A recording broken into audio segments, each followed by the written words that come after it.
नमस्कार। फिर से हाजिर हूँ एक नई कहानी लेकर के। मैं हूँ राज। आप देख रहे हैं हाईवे 33। दोस्तों, आज मैं आपको लेके चलूँगा उत्तर प्रदेश का शहर लखनऊ। आज की जो कहानी है हमें आकाश ने दिया है। आकाश लखनऊ के रहने वाले हैं। ये कहानी थोड़ी पुरानी जरूर है, चुका है, साल 2009 की कहानी है। तो क्या हुआ था आकाश के साथ में, क्या घटी थी घटना, तो चलते हैं इनकी इस कहानी में। लेकिन दोस्तों, अगर आप मेरे चैनल पर पहली बार जुड़े हैं या फिर अभी तक मेरे चैनल को सब्सक्राइब नहीं किया है तो दोस्तों कर लीजिए और साथ में बेल आइकन को ज़रूर दबाइएगा ताकि आप मेरी कोई वीडियो मिस ना कर पाएँ। तो शुरू करते हैं आज की कहानी। दोस्तों, मेरा नाम आकाश है। बात 2009 की थी। मैं एक ऑफिस में अच्छे पोस्ट पर था। मेरी शादी को लगभग 1.5 साल हो गया था। मेरा जो ससुराल था मेरे घर से लगभग 2.5-3 घंटे के रास्ते पर था। वो शनिवार की शाम थी। मैं ऑफिस से अपनी कार से घर लौटा। आज का हमें प्रोग्राम था किसी दोस्त के घर पर जाना। वो मुझे इनवाइट किया हुआ था, छोटा मोटा पार्टी था। और शनिवार की रात को तो ऐसा प्रोग्राम बन ही जाता था, किसी न किसी दोस्त के पास हम लोग चले जाते थे या फिर कई बार हमारे घर पर ही पार्टी रखा जाता था। लेकिन जब मैं अपने घर पहुंचा, कार खड़ा किया और जब घर के अंदर गया दरवाज़ा खोल करके, तो मैं देखा मेरी पत्नी किचन में कुछ बना रही थी और फिर उसका चेहरा उदास हुआ पड़ा था। मैं उसके चेहरा देख करके पहचान गया कि कोई न कोई बात तो ज़रूर है। हाँ, मैं पहला ही सवाल उससे किया कि क्या हुआ, तुम्हारा उदास चेहरा क्यों है, क्या बात हो गई है, कुछ तो बताओ। वो जो बना रही थी अब उसका ध्यान उसी में था और मेरा पूछने पर भी वो नहीं बता रही थी कि आखिर हुआ क्या है, उसका चेहरा क्यों लटका हुआ है। और आखिरकार मैं थोड़ा गुस्से में बोला कि तुम क्यों नहीं बता रही हो, कोई ना कोई बात तो है, तभी तो तुम्हारा चेहरा उदास पड़ा है। और तब वो कहने लगी कि मम्मी के घर जाना है, मम्मी का याद आ रही है। जबकि पिछले महीने ही हम लोग गए हुए थे और पूरा 2 दिन रह कर के हम आए थे और फिर अभी तो ज़्यादा दिन भी नहीं हुआ था। अब मैं कहने लगा कि देखो, कल का मेरा बहुत अर्जेंट काम है, ऑफिस में मीटिंग है, अब मैं उसको टाल नहीं सकता, ना छोड़ सकता हूँ। लेकिन वो कहने लगी कि मुझे घर जाना है मम्मी के पास में, और वो रोने लगी। मैंने बोला क्या वहाँ से कोई फ़ोन आया है क्या, कोई बुरी बात तो नहीं हुई? ऐसा ही दिल धड़क रहा था मेरी। अब मैं पूछने लगा था तो वो कहने लगी कि नहीं, ऐसे कोई बात नहीं है, मैं बस जाना चाहती हूँ। मैं अब गुस्से में हो गया था। मैं कहने लगा तुम्हें पता है ना कि मेरा कल का मीटिंग है ऑफिस में और ज़रूरी मुझे वहाँ पर मौजूद रहना है। कल संडे की स्पेशल काम है, सारे लोग ऑफिसर जुट रहे हैं, तो तुम्हें पता ही है और फिर तुम इसके लिए मना कर रही हो कि हमें जाना है मम्मी के पास में। मैं उसको समझाने का बहुत प्रयत्न किया, लेकिन वो अपना जिद पर जो अड़ गई थी उससे हट ही नहीं रही थी। मैं पूछने लगा कि आज नहीं जाते हैं, कल भी नहीं जाते हैं, कल मीटिंग ख़त्म हो जाएगी तो शाम को चल पड़ेंगे, मैं इतना ज़रूर बोला। लेकिन वो कहने लगी नहीं, आज मेरा जाने का दिल कर रहा है, मम्मी को देखने का दिल कर रहा है। अब वो अपनी जिद पर कायम थी। अब मुझे लगा कि ये तो मानेंगी नहीं। मैं बोला ठीक है, तैयार हो जा, हम लोग चलते हैं।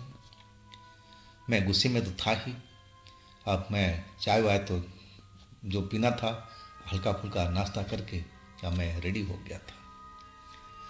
मैं बोला कि मैं तुम्हें छोड़ करके आ जाऊंगा वहीं पर, और तुम्हें जितना दिन रहना है ना अपनी माँ के साथ में, अपने परिवार के साथ में, जब तुम्हारा दिल भर जाए तो मेरे को फ़ोन कर देना, मैं आ जाऊंगा। जब तुम्हें पता है कि कल का मेरा मीटिंग है और तब भी तुम ऐसी बच्चों वाली जिद कर रही हो। मैं गुस्से में बोलता चला गया था, लेकिन वो मेरी बात का कोई जवाब नहीं दे रही थी, बस सुनती जा रही थी। उसमें तो यही खासियत था, वो कभी भी उलट करके जवाब नहीं देती थी। हाँ, पूछा जाए तभी वो बताती थी। और आखिरकार हम लोग अब चल पड़े थे अपने ससुराल की तरफ में। रात के करीब 8:30-9 के आसपास हम लोग पहुंच गए थे ससुराल में, और वहाँ पर बस चाय नाश्ता हमने किया था। अब फिर मैं उनसे विदा मांगने लगा। वो मेरी बात सुनकर के हैरान रह गए थे ससुराल के लोग। अरे बेटा, अभी तो आए हो, अभी तुम निकलना चाह रहे हो, कल तो संडे है। मैं कहने लगा, जी आपके लिए संडे जरूर होगा, मेरे लिए नहीं है। कल हमारे ऑफिस में अलग मीटिंग है, स्पेशल मीटिंग है, और उसमें मेरा रहना ज़रूरी है, तो मैं तो निकलूँगा ही। अब फिर मैं अपनी पत्नी को वहीं छोड़ा। अब मेरे जो ससुराल वाले थे सब मना कर रहे थे कि बेटा रुक जाओ, सुबह में निकल जाना, सुबह में निकल जाना। लेकिन मैं कहने लगा कि नहीं, मैं आज ही निकलूँगा और सुबह तो हमें टाइम पर पहुँचना होगा। और वही मैंने जिद कर लिया मैं भी। अब फिर हम रास्ते पर चल पड़े थे। अब जैसे जैसे मैं आगे बढ़ता जा रहा था, रात गहरी होती जा रही थी। हमने करीब करीब आधा से अधिक रास्ता तो पार ही कर लिया था। जो रात थी, चांद निकला हुआ था, भरपूर रोशनी थी। मेरे ख्याल से पूरा ही चांद था उस रात को। चांद बड़ा बड़ा सा दिखाई दे रहा था। मौसम भी बिल्कुल साफ था, गर्मियों के दिन थे। और मैं मस्त अपना कार चलाता हुआ आगे की तरफ बढ़ता जा रहा था। हाँ, एक जगह पर मैं रुका, बाथरूम लगा हुआ था, और मैं अपने कार खड़ी करके और एक पेड़ के पास में जाकर के सुसु किया। अब फिर मैं अपने कार में आकर के बैठ गया। अब मैं उस जगह से निकल पड़ा था।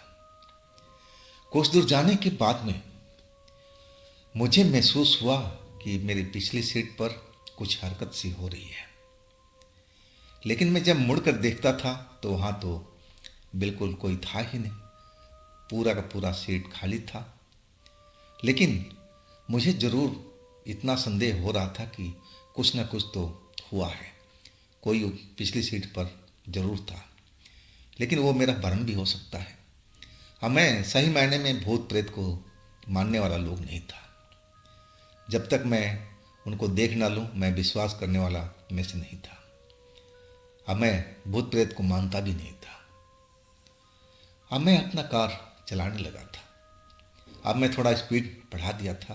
अब मुझे नींद सता रही थी। मैं जल्दी से जल्द घर पहुंच करके आराम करना चाहता था, और सुबह हमें जल्दी उठना भी था।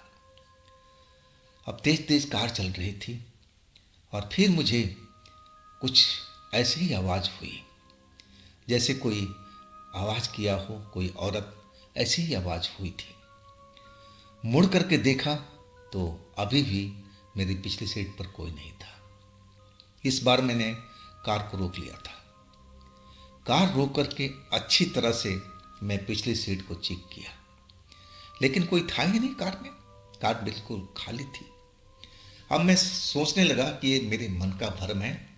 ऐसा थोड़ी होता है कि कोई कार के अंदर में बैठ जाए और वो आवाज़ दे, दिखाई ना पड़े। ऐसा कैसे हो सकता है? अब फिर मैं अपनी कार को चला दिया था। कार दौड़ती रही, लेकिन मेरा जो कान था जो पिछली सीट पर ही लगा हुआ था कि इस बार हरकत होगी तो मैं पीछे मुड़ करके ज़रूर देखूंगा। अब कुछ दूर जाने के बाद में एक आवाज़ सुनाई पड़ी, जैसे कोई कराह रहा, औरत की आवाज़। अब मुड़ करके देखा पिछली सीट पर तो मुझे एक धुंधली सी ऐसा कुछ दिखा, धुएं की तरह। उसमें लगा कि कोई औरत का चेहरा जैसा है।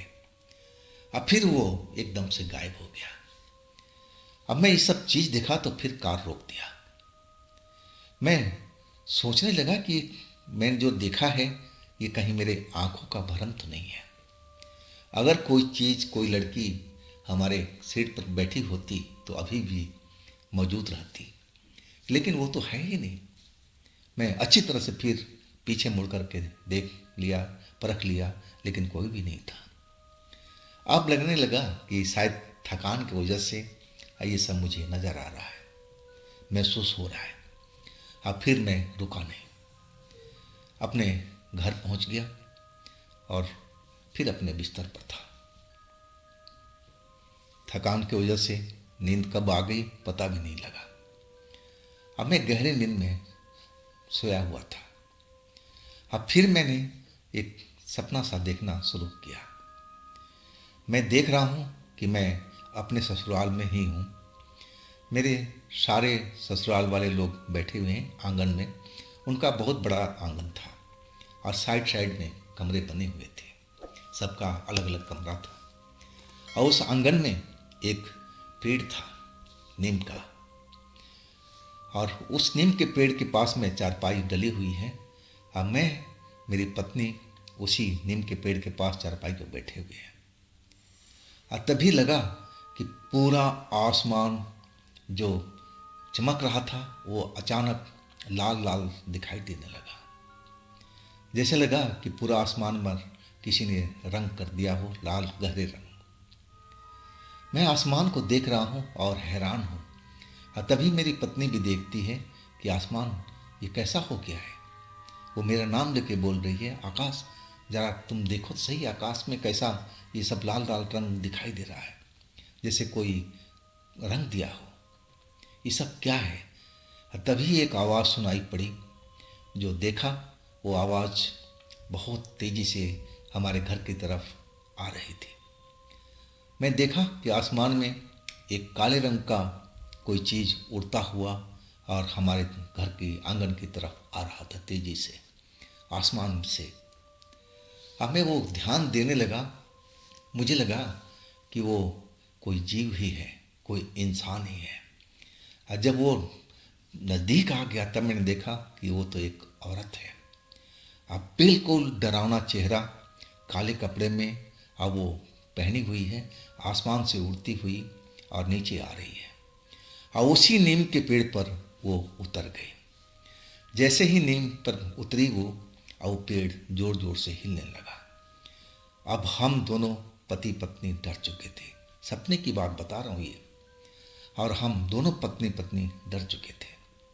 मेरी पत्नी कह रही है मेरा हाथ पकड़ करके, आकाश भागो यहाँ से, चलो, नहीं तो ये राक्षसनी है, कोई पता नहीं जादुई चीज़ है, कोई चुड़ैल है, ये हम लोगों को मार देगी।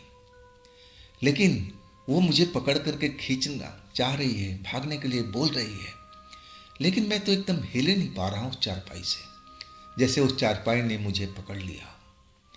और तभी वो पेड़ पर बैठी हुई चुड़ैल काले रंग वाली, और फिर वो नीचे उड़ती हुई आ जाती है। और उसको देख करके मेरी पत्नी भागती है। और तभी वो अपने दोनों हाथों से मेरी पत्नी को पकड़ लेती है और ले करके और फिर उसी नीम के पेड़ पर बैठ जाती है। अब मेरी पत्नी आवाज़ दे रही है, रो रही है, चिल्ला रही है।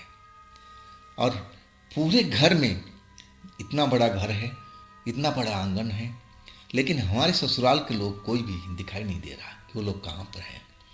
मैं हर तरफ देख रहा हूँ कि मैं किसको आवाज़ दूँ, मदद के लिए पुकारूँ, क्योंकि मैं तो हिल ही नहीं पा रहा हूँ, लेकिन कोई नहीं दिखाई दे रहा। और तभी वो चुड़ैल मेरी पत्नी को ऊपर से नीम के पेड़ से छोड़ देती है।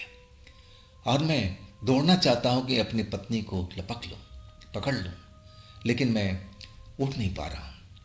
और तभी मैं जोर लगाया, और जैसे ही उसने छोड़ा मेरी पत्नी को पेड़ के ऊपर से, अब मैं अपने पत्नी को अपने हाथों में रोक लिया। और रोक करके मैं उससे चिपट गया था और रोने लगा था कि तुम नीचे गिर जाती तो तुम्हारा काम हो गया होता, तुम तो मर जाती। और तभी मेरी नींद खुल गई। नींद खुली तो मैं अपने घर में था, अपने बिस्तर पर था, लेकिन मैं किसी को पकड़े हुए था, वो भी जोर से चिपका हुआ था। और मैं सपने में भी रो रहा था, अभी मेरे आंखों में आंसू थे। अब मैं जब महसूस किया कि मैं किसको पकड़े हूं, मेरे घर में तो कोई था ही नहीं, मेरी पत्नी थी जो मैं ससुराल छोड़ के आ गया हूं, तो आखिर ये कौन है मेरे बिस्तर पर जिसको मैं पकड़ करके चिपका हुआ हूं और रो रहा हूं उसको पकड़ करके। जब मैंने देखा तो वाकई में एक औरत लेटी हुई थी मेरे बगल में। मेरी पत्नी की ही तरह कपड़े पहन रखे थे और जो चेहरा मोहरा था वैसे ही लग रहा था, मेरी पत्नी की तरह। अब मैं वो देख करके आप बिल्कुल डर सा गया था। समझ में नहीं आ रहा था कि मैं करूं तो क्या करूं। मेरी पत्नी तो ससुराल में है और ये कौन है मेरे बिस्तर पर। नींद से अभी ताज़ा ताज़ा जगा था। अब मैं सोच ही नहीं पा रहा था कि ये सब क्या हो रहा है, कहीं ये फिर सपना तो नहीं देख रहा हूं मैं। मुझे ऐसा ही लगा था उस टाइम में। लेकिन तभी वो औरत जो करवट बदल के उस तरफ सोई हुई थी अपना चेहरा घुमाया। मैं देख रहा हूँ कि जो कपड़े हैं मेरी पत्नी का है, बाल वैसे ही स्टाइल में था, लेकिन मैं चेहरा तो देखा नहीं था। लेकिन लग रहा कि जब जब पत्नी की तरह सब पहन रखी है तो पत्नी ही होगी। लेकिन जैसे ही उसने चेहरा पलटा तो मेरी चीख निकल गई थी। वो तो वही चुड़ैल थी जो आसमान से उड़ती हुई नीम के पेड़ पर बैठी थी और वहाँ से मेरी पत्नी को उठा करके नीम के पेड़ पर ले गई थी। और फिर मैं तो कांप गया था डर से कि ये सब तो मैं सपने में देखा था और ये तो चुड़ैल यहाँ मेरे बिस्तर पर लेटी हुई है। और सही मायने में मैं इतना कभी डरा नहीं था। मैं भूत प्रेत को मानने वाले में लोगों में से नहीं था। मैं तो मानता ही नहीं था कि संसार में भूत प्रेत होते हैं। अब मैं डर से चीख पड़ा था, चिल्ला पड़ा था। जैसे ही चिल्लाना शुरू किया वो औरत जो चुड़ैल थी अब वो हमारी तरफ बिल्कुल मुड़ चुकी थी और उसने देरी नहीं किया, अपने दोनों हाथ मेरे गले पर डाल दिया था। और फिर वो एक भयानक हंसी हंसने लगी थी, जोर जोर से हंसते जा रही थी और मैं एकदम डर के मारे मेरा बुरा हाल था। अब मैं चाह रहा था कि इसके बंधन से मैं छूटूं और मैं वहाँ से भागने की कोशिश करने लगा था। मुझे अब समझ में आ चुका था कि जो चीज़ मैं देख रहा हूँ ये कोई ड्रीम नहीं है, कोई ख्वाब नहीं है, कोई सपना नहीं है। ये जो मेरे साथ में हो रहा रियल टाइम में हो रहा है, बिल्कुल हकीकत है ये। लेकिन वो चुड़ैल का पकड़ बहुत मजबूत था। अब तो मुझे बिस्तर पर एकदम गिरा दिया था। अब मेरे सीने पर अब सवार हो गई थी, हंसती जा रही थी और गला को दबाई जा रही थी। मैं महसूस करने लगा कि जो मैं गाड़ी में कार में देखा था धुंधली धुंधली तस्वीर, अब वैसे ही ये भी लग रही है। मुझे अब थोड़ा बहुत तो आइडिया लग चुका था कि यही औरत बार बार मेरे गाड़ी में दिखाई दे रही थी, महसूस करा रही थी कि मैं गाड़ी के अंदर में हूँ। लेकिन मैं अपने जो दिमाग में इसको भ्रम मान रहा था कि मेरे दिमाग का भ्रम है, ऐसा कुछ भी नहीं है। लेकिन अब तो मैं उसके पाले पड़ा हुआ था। मैं भरपूर कोशिश कर रहा था कि मैं उस जगह से निकल जाऊं, भाग जाऊं, लेकिन मैं उसके पकड़ से छूट नहीं रहा था। चिल्लाने का कोशिश बहुत बार किया था, चिल्लाया भी था, लेकिन मैं कमरे के अंदर में बंद था और जो हमारा पड़ोस था शायद अब गहरी नींद में सो रहा होगा। अब इतना जल्दी कौन आता है बचाने के लिए? आवाज़ गई होगी कि नहीं गई होगी, कई रीजन थे। लेकिन मैं अब मरना नहीं चाहता था, वो भी एक चुड़ैल के हाथों। मैं जवान था, मजबूत था, अब मैं संघर्ष जारी रखा था। जैसे ही मुझे मौका मिला, थोड़ी सी पकड़ उसकी ढीली हुई और मैं अगले पल बिस्तर से कूद गया था और सीधा मैं भागने लगा गलियारे की तरफ में, जहाँ पर मेरा किचन था। किचन का जो अगला कमरा था उसमें मंदिर बना हुआ था। अब मैं उसी मंदिर वाले कमरे में जा कर के घुस गया, दरवाज़ा बंद कर दिया। मैं अंदर में बैठा तो नहीं कह सकते, मैं दरवाजे के पीछे खड़ा था और हाँफ रहा था, जोर जोर से डरा हुआ था। मैं भगवान से अब प्रार्थना कर रहा था कि वो उस चुड़ैल से मुझे मुक्त कराओ, वो मुझे नज़र नहीं आना चाहिए, यही पर प्रार्थना कर रहा था। लेकिन वो चुड़ैल अब दरवाजे पर आकर के खड़ी हो गई थी और दरवाज़ा को पीट रही थी और कह रही थी कि दरवाज़ा खोलो, नहीं तो मैं दरवाज़ा तोड़ दूंगी। अब मैं क्यों दरवाज़ा खोलूं?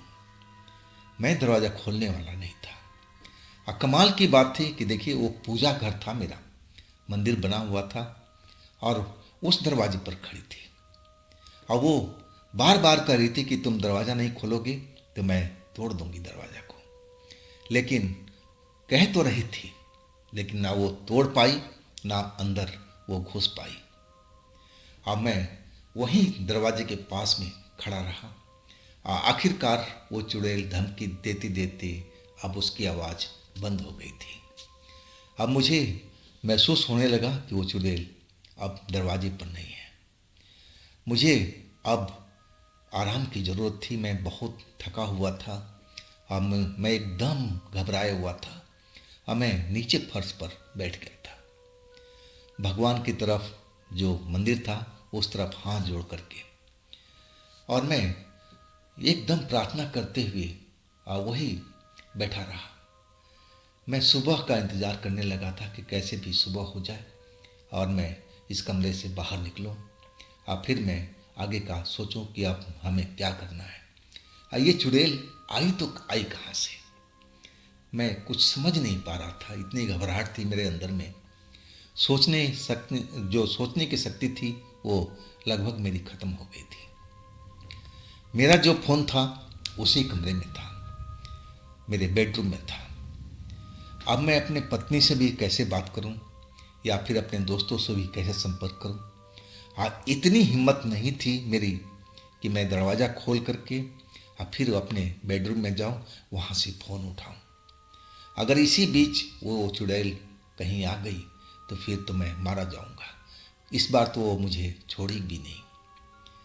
और पूरी रात मैं वहीं उसी मंदिर वाले कमरे में बैठा रहा, भगवान को याद करता रहा और सुबह का इंतज़ार करता रहा।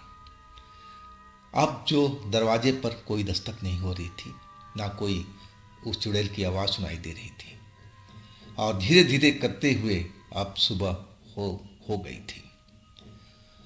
जब सुबह हुई ना, तब मैं सही मायने में डर से थोड़ा बहुत उबरा था, लेकिन इतना नहीं, डर मेरे शरीर में बिल्कुल मौजूद था। अब मैं धीरे धीरे दरवाज़ा खोलना शुरू किया। गलियारे में देखा तो धूप पूरा आया हुआ था, रोशनी, सूरज की किरणें घर के अंदर में प्रवेश कर रही थी। और फिर मैं अपने कमरे की तरफ बढ़ने लगा, बेडरूम में। बेडरूम का दरवाज़ा खुला ही था, जैसे मैं रात को खोल करके भागा था वैसे कि वैसे ही था। अब बिस्तर पर गड़मड़ हुआ था, सारा बिस्तर उल्टा पुल्टा हुआ पड़ा था। हाँ, मेरा फ़ोन जो था पलंग के नीचे फर्श पर गिरा हुआ था। अब चालू भी है कि नहीं है वो तो उठाने के बाद ही पता चलता, लेकिन अभी भी मेरी हिम्मत नहीं हो रही थी कि मैं अपने उस बेडरूम के अंदर जाऊं और उस फ़ोन को उठाऊं। मैं बार बार उस कमरे में देख रहा था, हर तरफ में, लेकिन वो चुड़ैल मुझे नज़र नहीं आई। जब काफ़ी देर हो चुका तब मैं एक बार हिम्मत किया, भगवान का नाम लिया और जल्दी से दौड़ करके वो फ़ोन उठा लाया बाहर में। और फिर मैं अपने घर से बाहर निकल गया था, गली में आ गया था। गली में आकर के अब फ़ोन को देखा तो चालू था और उसमें मेरी पत्नी को फ़ोन भी आया हुआ था सुबह में, लेकिन मैं तो मंदिर वाले कमरे में था। अब मुझे बिल्कुल पता भी नहीं चला कि कब घंटी बजी है, कब फ़ोन आया है। अब मैं जल्दी से फ़ोन मिलाया अपनी पत्नी को और फिर मैं एक एक जो कहानी थी, घटना था, पूरा बता दिया था। अब मेरी कहानी घटना सुनकर के पत्नी का तो बिल्कुल आवाज़ ही बंद हो गई थी। अब फिर आवाज़ आई कि मैं आ रही हूँ अपने भाई के साथ में, तुम उस कमरे के अंदर में अभी मत जाना, बेडरूम में। अब कोशिश करो कि तुम जाओ ही मत, बाहर ही रहो, हम 2-3 घंटे में पहुँच जाएंगे। सही मायने में मैं इतना कभी डरा नहीं था। कौन थी वो चुड़ैल? मुझे लगने लगा था, अब मेरा जो दिमाग था काम करने लगा था। मैं वही सोच रहा था कि आखिर वो चुड़ैल से मेरा वास्ता कैसे पड़ा।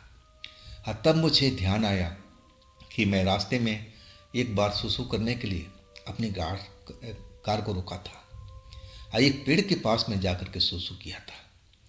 कहीं उसी जगह पर तो उस चुड़ैल का वास नहीं था। मुझे अब यकीन हो चुका था कि जो मैं अपने मन में समझ रहा था अब वही बात होगी। आखिरकार मैं दोपहर तक अपने घर के अंदर गया भी नहीं। जब पत्नी का फ़ोन आया कि हाँ मैं पहुंच गई हूँ, तब मैं अपने दरवाजे पर आया था गली के अंदर में। मेरी पत्नी, मेरे भाई और साथ में एक लोग और था। मैं उनको जानता नहीं था, वो थोड़े अधेड़ व्यक्ति थे। मेरी पत्नी मुझसे आकर के लिपट गई थी और कहने लगी कि चुड़ैल तुम्हें नुकसान तो नहीं पहुंचाई ना। मैं डरा हुआ तो था ही अभी भी। मैं कहने लगा कि नहीं, ऐसा तो कुछ मेरे शरीर में नहीं हुआ, कोई नुकसान नहीं हुआ है। और तब वो कहने लगी कि अब डरो मत, मैं एक गुनी को लेके आई हूँ साथ में। ये हमारे गांव के ओझा गुनी हैं, ये सब बिल्कुल सही कर देंगे, उस चुड़ैल को यहाँ से भगा देंगे। अब फिर वही हुआ, वो जो अधेड़ व्यक्ति थे, एक गुनी थे और साथ में मेरे साला भी थे। अब सब मिलकर हम उस घर के अंदर में आए थे। वो गुनी अब इधर उधर देख रहे थे, महसूस कर रहे थे। मेरे बेडरूम में कई बार गए, हर कोना देखा, पलंग के नीचे देखा, जैसे वो कोई चीज़ संकेत को ढूंढ रहे हो। अब फिर किचन में भी गए, दूसरे कमरे में भी गए, लेकिन फिर वो लौट करके हमारे पास में आ गए। वो कहने लगे हाँ चुड़ैल तो ज़रूर आई थी इस घर में, मुझे संकेत मिल चुका है, लेकिन अभी इस घर में नहीं है। हो सकता है कि रात में फिर वो दोबारा वापस आए और वो तो खतरा ही है। तो अब हम लोग थे सब के सब डर गए थे कि हो सकता है कि बिल्कुल रात में आए और फिर हम पर हमला करें, ऐसा भी हो सकता है। अब मेरी जो पत्नी थी, मेरे सालिद साहब थे, वो उस गुनी से कहने लगे कि चाचा तुम ऐसा प्रबंध करो कि वो चुड़ैल इस घर में कभी भी ना आए। वो कहने लगे कि बेटा मैं कर रहा हूँ, तुम्हारे कहने से पहले मैं सब कुछ तैयारी कर लिया हूँ। अपना थैले में से कुछ सामान सा निकालने लगे थे पूजा पाठ का। अब फिर वो अपना काम शुरू कर दिए थे। घर के अंदर में वो ना जाने क्या क्या करते फिर रहे थे, एक लाइन से खींचते जा रहे थे और फिर उसमें कुछ जल सा छिड़कते जा रहे थे। हर कमरे से लेकर किचन तक, गैलरी तक, मेन दरवाजे तक ऐसा ही उन्होंने किया था। अब फिर कहने लगे कि बेटा अब डरने की बात नहीं है, मैं घर को पूरा सुरक्षित कर दिया हूँ। अब मेरी पत्नी उस गुनी चाचा से कहने लगी कि चाचा बताओ आखिर ये चुड़ैल हमारे घर में तो कभी नज़र नहीं आई, तो ये आई कहाँ से। अब वो चाचा, गुनी चाचा कहने लगे कि बेटा तुम्हारा पति ही इसे लेकर आया है इस घर में। अब मैं जब ये बात सुना तो मुझे वो घटना याद आ गया, जो मैं पेड़ के पास में सुसु किया था, शायद वही तो नहीं था। अब फिर मैं बोली पड़ा कि मैं ऐसा ही किया था रास्ते में। तभी वो गुनी चाचा कहने लगे कि बेटा बस तुमने यही गलती किया था, तुमने उस पेड़ के नीचे जा कर के, वो भी आधी रात के वक्त, सुसु करना तुम्हारे लिए भारी पड़ गया था। वो चुड़ैल ने तुम्हें देख लिया और तुम्हें उसके लायक लगे और वो तुम्हें पसंद कर लिया था।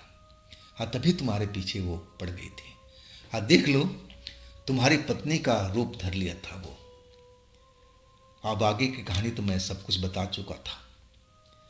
अब फिर वही हुआ। अब वो कहने लगे कि अब सब काम कर दिया हूँ, मैं अपने गांव की तरफ लौट रहा हूँ।